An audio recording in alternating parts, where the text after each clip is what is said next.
जय हिंद दोस्तों। आप सभी का हमारे YouTube चैनल विद्यालय एजुकेशन में स्वागत है। मैं सचिन आज आप सभी के लिए बीपीएससी टीआरई एग्जाम के लिए बीपीएससी जो टीआरई एग्जाम होने वाला है, सुनने में आ रहा है कि ये शायद जो 3.0 है आपका मार्च में ही होने वाला है। ठीक है, इसके लिए जो है हम और जल्द से जल्द आपके जो है सिलेबस कवर करने की कोशिश करेंगे। और अब डेली 2 क्लास आएंगे आपकी ज्योग्राफी और पॉलिटी। ज्योग्राफी और पॉलिटी हम शुरू करने जा रहे हैं। ये क्लास 6 की ज्योग्राफी है और आज हम जो है क्लास 6 की ज्योग्राफी में तीसरा चैप्टर करने जा रहे हैं। 2 चैप्टर कंप्लीट हो चुके हैं और इसके बाद हम लास्ट में इसके क्वेश्चन आंसर भी करते हैं। जो एमसीक्यू होते हैं वो सारे एमसीक्यू करते हैं। तो चलिए शुरू करते हैं आज के इस क्लास में। क्लास को इन तक देखिएगा और जिससे कि आपके सारे क्वेश्चन यहीं से कंप्लीट हो जाएं। दिया हुआ है, अध्यापिका ने कक्षा में बच्चों से बात करते हुए पूछा, क्या आप बता सकते हैं कि हम जिस ग्रह पर निवास करते हैं वह क्या कहलाता है? तो यहाँ से ऐसे ही क्वेश्चन, अगर एससीईआरटी की बात करेंगे तो ऐसे ही क्वेश्चन पूछे जाते हैं। चंदन ने बताया जिस ग्रह पर हम निवास करते हैं उसका नाम पृथ्वी है। अध्यापिका ने कहा, अब तक के अध्ययन के आधार पर यह पता चलता है कि हमारी पृथ्वी ही एकमात्र ऐसा ग्रह है जिस पर जीवन पाया जाता है। ऐसा क्यों? तो रेणु ने बताया, क्योंकि पृथ्वी ही ऐसा ग्रह है, एक ऐसा ग्रह है जहाँ जीवन के लिए अनुकूल परिस्थितियां एवं आवश्यक गैस, जल एवं भोजन उपलब्ध है। अगला है, अध्यापक ने कहा, भोजन और पानी के बगैर हम कुछ समय तक जीवित रह सकते हैं, लेकिन हवा के बिना तो हम कुछ पल भी जीवित नहीं रह सकते। देखिए कुछ इस तरह से यहाँ पे जलीय ग्रह के रूप में जो पृथ्वी है आपकी, उसके कुछ यहाँ पे चित्र दिया हुआ है। जैसे कि ये पेड़ पौधे हैं, ये यहाँ पे तालाब है। ठीक है, एक तालाब है जिसमें नाव भी चल रही है, कुछ जीव जंतु हैं, यहाँ पे बच्चे आपस में खेल रहे हैं। तो ये जो पृथ्वी जलीय ग्रह के रूप में दिखाया गया है यहाँ पे। ठीक, नेक्स्ट देखेंगे, जहां भी इन तीनों चीजों में से किसी एक चीज की कमी है वहां जीवन संभव नहीं है। चंद्रमा और अन्य ग्रहों पर हवा पानी नहीं है, इसलिए वहां क्या है, जीवन संभव नहीं है। इन तीनों चीजों की उपस्थिति के कारण ही हमारी पृथ्वी पर जीवन पाया जाता है, इसलिए पृथ्वी सभी ग्रहों में अद्वितीय है। अर्थात हमें जीवन जीने के लिए क्या क्या आवश्यकता होती है? तो जल है, हवा है, वायुमंडल है, ये सभी जो है प्रमुख 3 चीजें उपस्थित होनी चाहिए। जैसे जलमंडल की बात करेंगे तो एक बार चंदन, विकास, ललन और रेणु और अशोक अपनी अध्यापिका के साथ नाव में बैठकर गंगा नदी के सैर के लिए निकले। उसमें उन्होंने कुछ जीव देखे। बताओ इनमें से उन्होंने गंगा नदी में क्या क्या देखा होगा? तो नदी में कौन रहता है? मछली रहती है, घोड़ा नहीं रहता है, घड़ियाल रहता है, सांप नहीं रहते हैं, बकरी नहीं रहती है, चील भी नहीं रहते, कबूतर भी नहीं रहते, सोंस भी नहीं रहते, केकड़ा रहता है पानी में। तो ठीक है, मछली और केकड़ा और घड़ियाल उसको देखने को मिले होंगे। रेणु ने कहा, मुझे एक पौधा दिखाई दे रहा था। विकास ने पूछा, पानी में पौधा कैसे नजर आएगा? तो अध्यापिका ने बताया, कुछ पौधे पानी में भी होते हैं जिन्हें जलीय पौधे कहते हैं। मरोदभिद, इनको मरोदभिद या जलीय पौधे भी कहते हैं। सॉरी, मरोदभिद नहीं, जलोदभिद बोलते हैं इन्हें। ठीक है, जल में रहने वाले जीवों को जलचर कहते हैं। इन्हें भी हमारी तरह भोजन, पानी और हवा की जरूरत होती है। पृथ्वी पर 4 बड़े जलभाग हैं। कौन कौन सा है? तो सबसे बड़ा प्रशांत महासागर, अटलांटिक महासागर, हिंद महासागर, आर्कटिक महासागर। संसार के मानचित्र में इन महासागरों की स्थिति को देखें। ठीक, अगला अध्यापिका ने कहा, हम अभी भी नदी की सैर कर रहे हैं। बताओ पृथ्वी पर कौन कौन से जलभाग पाए जाते हैं? तो रेणु, मेरे घर के पास एक तालाब है। ललन, मैं आहर में नहाता हूँ। अशोक, मेरे मामा सागर किनारे मछली पकड़ते हैं। चंदन, कल मैंने अखबार में समुद्री तूफान के बारे में पढ़ा था। ये जो है उनके द्वारा कुछ क्वेश्चन थे। अध्यापिका बोली, बिल्कुल सही। तब तालाब, आहर, झील, सागर, महासागर इत्यादि पृथ्वी पर जल के विभिन्न भाग हैं। सम्मिलित रूप में इन्हें जल मंडल कहते हैं। ये सभी पृथ्वी के लगभग 71% भाग को घेरे हुए हैं। अब यहाँ पे आपको कुछ महासागर, कुछ महाद्वीप जो दिए हुए हैं उनके बारे में चर्चा करेंगे। और आपका ये विश्व का मानचित्र दिया हुआ है, आप देख सकते हैं विश्व का मानचित्र आपके सामने है दिया हुआ। सबसे पहले ऊपर साइड है आर्कटिक महासागर है यहाँ पर। ठीक है, इसके थोड़ा सा दक्षिण में आएंगे तो आपका उत्तरी अमेरिका देखने को मिलेगा। ये आपका उत्तरी अमेरिका है, फिर इधर दक्षिणी अमेरिका है। ये 2 महाद्वीप है, बीच से देखो भूमध्य रेखा गई है। ठीक है, और यहाँ पर यूरोप महाद्वीप है, फिर एशिया महाद्वीप है जो सबसे बड़ा महाद्वीप है, सबसे बड़ा महाद्वीप अगर आपसे पूछता है कि सबसे बड़ा महाद्वीप कौन सा है, तो विश्व का सबसे बड़ा महाद्वीप एशिया महाद्वीप है। फिर है आपका अफ्रीका महाद्वीप, यहाँ पे है ऑस्ट्रेलिया महाद्वीप, और सबसे नीचे आप देख पा रहे होंगे यहाँ पर है आपका आर्कटिक महासागर, आर्कटिक महाद्वीप है। ठीक है,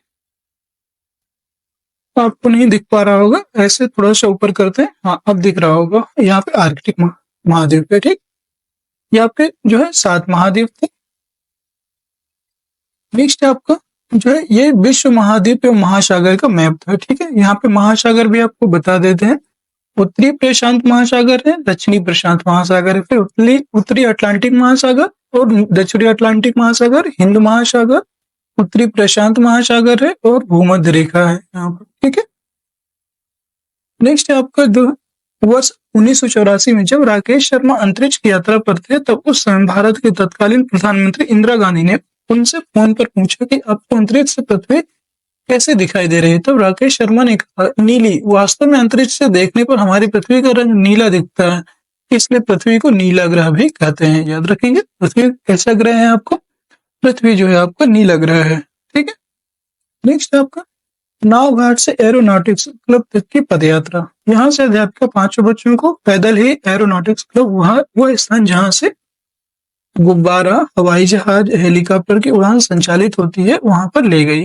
रास्ते में अध्यापिका ने बच्चों से पूछा, आपको यहाँ कौन कौन से जीव दिखाई दे रहे हैं? चंदन ने बताया, गाय, बकरी, कुत्ता और भैंस। ललन ने कहा, अरे हम भी तो हैं। मैंग ने कहा, यहाँ कई तरह के पेड़ पौधे, छोटे पौधे और झाड़ियां भी दिखाई दे रही हैं। अध्यापिका ने कहा, इन्हें भी हमारी तरह जीने के लिए भोजन, पानी और हवा की आवश्यकता होती है। बताओ ये तीनों चीजें प्रकृति में कहाँ मिलती हैं? ये उन्होंने पूछा। अध्यापिका से इन्हें बच्चों से पूछा, जीव जंतु, पेड़ पौधों के अलावा आपको और क्या क्या चीजें दिखाई दे रही हैं? जवाब मिला, घर, कार, साइकिल, पत्थर, मिट्टी, पहाड़ इत्यादि।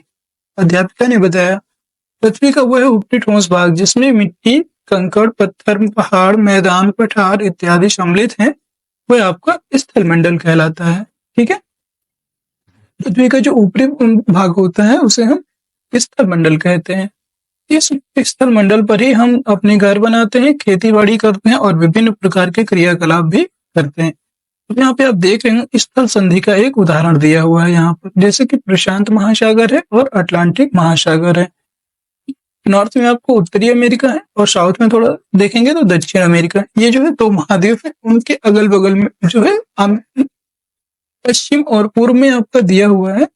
पश्चिम में है प्रशांत महासागर और पूर्व में है आपका अटलांटिक महासागर है। ठीक है, इस तरह से आपका जो है दिया हुआ है। ठीक है, नेक्स्ट आपका देखेंगे स्थल संधि। स्थल संधि स्थल का एक संकरा भाग है जो 2 बड़े स्थल खंडों को एक दूसरे से जोड़ता है। दिया हुआ है जल संधि। जल संधि के बारे में बात करेंगे तो पानी का सकरा भाग है जो 2 बड़ी जलराशि जैसे समुद्रों तथा महासागरों को एक दूसरे से जोड़ता है। इसे जल डमरू मध्य भी कहते हैं। नेक्स्ट आपका जो है दिया हुआ है यहाँ पे, नेक्स्ट अब यहाँ पे भारत का मैप दिया हुआ है। आपको भारत के मैप से थोड़ा सा हम जानकारी देंगे कैसे कैसे दिखता है ये। सबसे देखिए यहाँ पे भारत आपको देखने को मिलेगा, फिर भारत की पश्चिम में देखने को मिलेगा अरब सागर, पूर्व में है बंगाल की खाड़ी और यहाँ पे श्रीलंका और भारत के बीच में पाक जल संधि। इसी को हम पाक जल डमरू मध्य भी कहते हैं और पाक जल संधि कहते हैं। ठीक है, आपका नॉर्थ की बात करेंगे तो नॉर्थ ईस्ट में जो है आपका नॉर्थ ईस्ट में चाइना है, यहाँ पर चीन है, यहाँ पर आपका नेपाल है, यहीं पर आपका भूटान है, यहाँ पर आपका बांग्लादेश है, इधर म्यांमार है, इधर पाकिस्तान है। ठीक है, इस तरह से आपके कुछ जो है देश भी भारत के पड़ोसी देश स्थित है। ठीक है, नेक्स्ट है आपका जो है यहाँ पे जल संधि की बात करेंगे तो यहाँ पे श्रीलंका जो है पाक जल संधि के रूप में स्थित है। नेक्स्ट क्वेश्चन है आपका, जमीन से आकाश की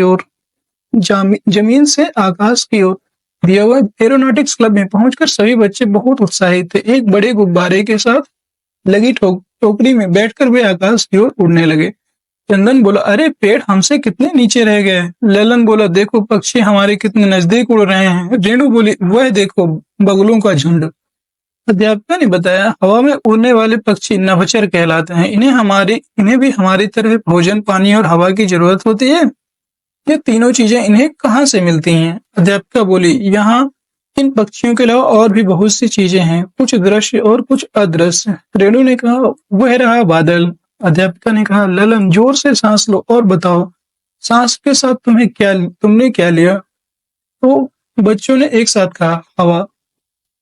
अध्यापिका ने कहा, जलमंडल और स्थलमंडल के चारों ओर हवा है और जो कई सौ किलोमीटर ऊंचाई तक फैली हुई है, इसे वायुमंडल कहते हैं। यहाँ से आपको क्या पता चला कि जो है आपको यहाँ पे वायुमंडल स्थित है आकाश में, ठीक है। नेक्स्ट, हमारी पृथ्वी के चारों ओर हवा का घेरा है, इनमें अनेक प्रकार की गैसों का मिश्रण है। वायुमंडल में 3/4 से भी अधिक भाग नाइट्रोजन गैस है। ऑक्सीजन गैस भी हवा में मौजूद है, जो सारे जीवों को सांस लेने के लिए जरूरी है। हवा में इन दो गैसों के अलावा कार्बन डाइऑक्साइड भी है, जो वनस्पतियों द्वारा अपने भोजन बनाने के लिए उपयोग में लाई जाती है। नेक्स्ट, इसमें थोड़ी मात्रा में जलवाष्प भी मौजूद रहता है। वायुमंडल पृथ्वी पर जीवों के लिए बहुत महत्वपूर्ण है। इसमें हम सांस लेते हैं, पेड़ पौधे अपना भोजन इसकी मदद से बनाते हैं। हम जो सर्दी गर्मी महसूस करते हैं वह हवाओं के माध्यम से ही करते हैं। ये हवाएं ही बादलों को गतिशील बनाती हैं, जिससे वर्षा होती है।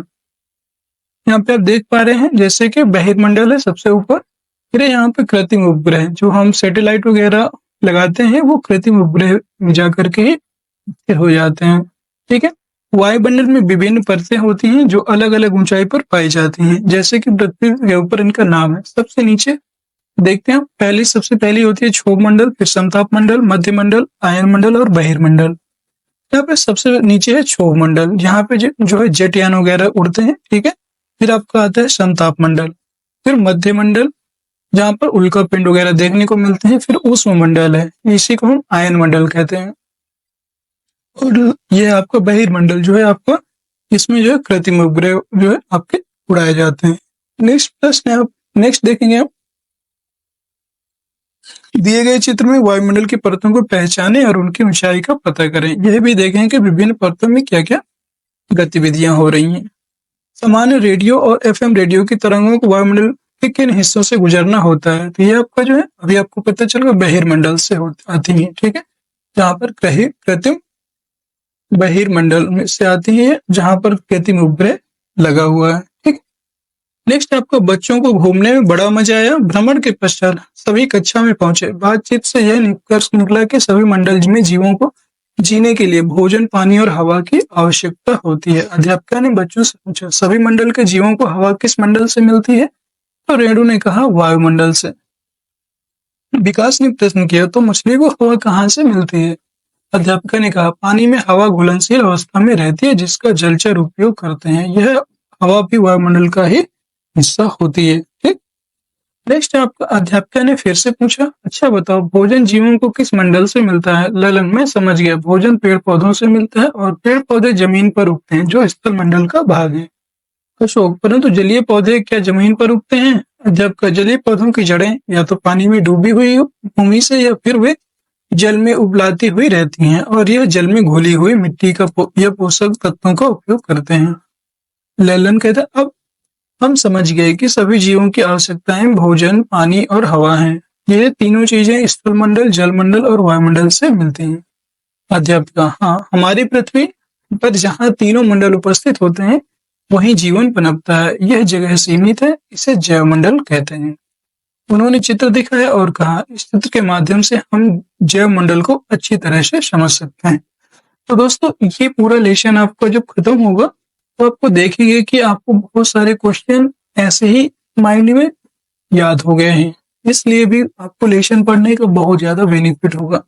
यहाँ पे आप देख सकते हैं, ये हवाई जहाज, कुछ जीव जंतु यहाँ पे पक्षी उड़ रहे हैं, ये आपका पीछे पहाड़ दिख रहा है, जानवर है, ऐसा कुछ परिवेश बनाया गया है, जैवमंडल। इसे हम क्या कहते हैं?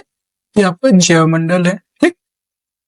नेक्स्ट, रेणु, हाँ, यह चित्र देखकर यह भी समझ आता है कि पृथ्वी पर किसी भी मंडल का अपना स्वतंत्र अस्तित्व नहीं है, तीनों मंडल एक दूसरे में समाये हुए हैं। हाँ बच्चों, अध्यापिका ने कहा, स्थल पर नदियां, तालाब आदि हैं, मिट्टी में भी पानी और हवा घुली हुई होती है। वायुमंडल में जलवाष्प और धूलकण होते हैं और स्थल मंडल में घुली हुई हवा, और मिट्टी होती है।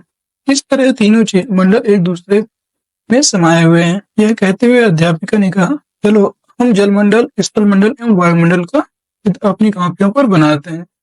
सभी बच्चे चित्र बनाने में जुट गए। अब यहाँ पे जो है अभ्यास करेंगे, प्रैक्टिस करेंगे हम। सही विकल्प को चुनना है। जीवन पनपता है स्थलमंडल पर, वायुमंडल पर, जलमंडल पर या जैवमंडल पर।